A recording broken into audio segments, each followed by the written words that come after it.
Gaza एक ऐसी जगह जहां पर हर सुबह मलबे से लाशें निकलती है और हर रात आसमान से आग बरसती है। लेकिन ईरान के supreme leader ayatollah Ali Khomeini ने एक बहुत ही बड़ा ऐलान कर दिया है, जिससे अमेरिका और इजराइल की नींदें उड़ गई है, क्योंकि ईरान गाज़ा की वो मदद करने जा रहा है जो किसी ने सोचा भी नहीं होगा। ये कोई बयान नहीं है, बल्कि एक चैलेंज है अमेरिका, इजराइल और उन देशों को जो गाज़ा के ऊपर चुप है। आप जानती है कि सबसे ज़्यादा गाज़ा की मदद ईरान ही करता आया है। दूसरे ममालिक जो देश है वो सिर्फ ट्वीट करने में ही रहे हैं। अभी तक उन्होंने सिर्फ ट्वीट ही किया है। इसके अलावा अभी तक उन्होंने कुछ नहीं किया है। ना ही यूनाइटेड नेशन पर कोई दबाव डाला है, ना ही इसराइल पे कोई दबाव डाला है और ना ही अमेरिका के ऊपर कोई दबाव डाला है गाज़ा के लिए। अभी तक सिर्फ चुप ही रहते आए हैं, चाहे वो सऊदी हो, चाहे तुर्की हो या कोई और मुस्लिम ममालिक ताकतवर देश क्यों ना हो। अभी तक गाज़ा के लिए कोई बढ़ चढ़कर आगे नहीं आया है सिवाय ईरान के। और आज भी ईरान गाज़ा की मदद के लिए खड़ा है। आज भी वो गाज़ा की मदद के लिए पीछे नहीं हट रहा है, बल्कि आगे बढ़कर जो है गाज़ा की मदद करने के लिए तैयार है। लेकिन सबसे बड़ा सवाल यह है कि ईरान गाज़ा को क्या देने जा रहा है? हथियार दे रहा है या पैसा दे रहा है या कोई और सीक्रेट प्लान है? तो चलिए आइए जानते हैं खामेनी के अगले गेम प्लान को, जिससे पूरी दुनिया हिलने वाली है।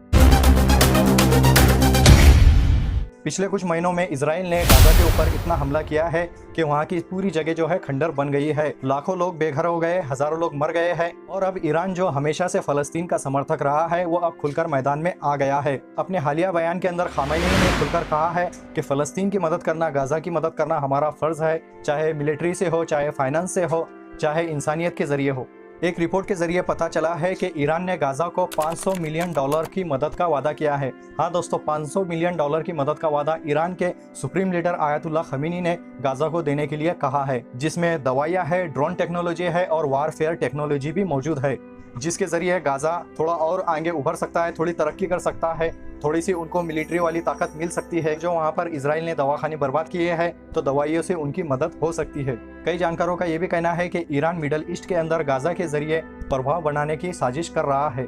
यह एक प्रॉक्सी वार हो सकती है, लेकिन अमेरिका इस मदद को खतरनाक कदम बता रहा है। यूनाइटेड नेशन भी इससे बहुत चिंतित है, लेकिन ईरान अपनी बात पर अड़ा हुआ है। ईरान झुकने को तैयार नहीं है, रुकने को तैयार नहीं है। वो सीधा कहता है कि पूरी दुनिया चुप है, लेकिन हम चुप नहीं रहेंगे। इससे जाहिर होता है कि पूरी दुनिया सिर्फ ट्वीट करती है, लेकिन ईरान सीधा एक्शन लेता है।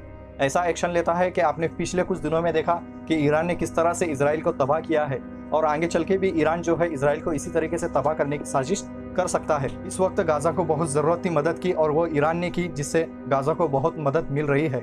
आपको क्या लगता है, ईरान गाज़ा का सच्चा मददगार है या नहीं? कमेंट करके जरूर बताएं। वीडियो अच्छी लगी तो वीडियो को लाइक जरूर करना, चैनल को सब्सक्राइब जरूर करें, बेल आइकन जरूर दबाएं ताकि आने वाली वीडियो का नोटिफिकेशन आपको मिलता रहे।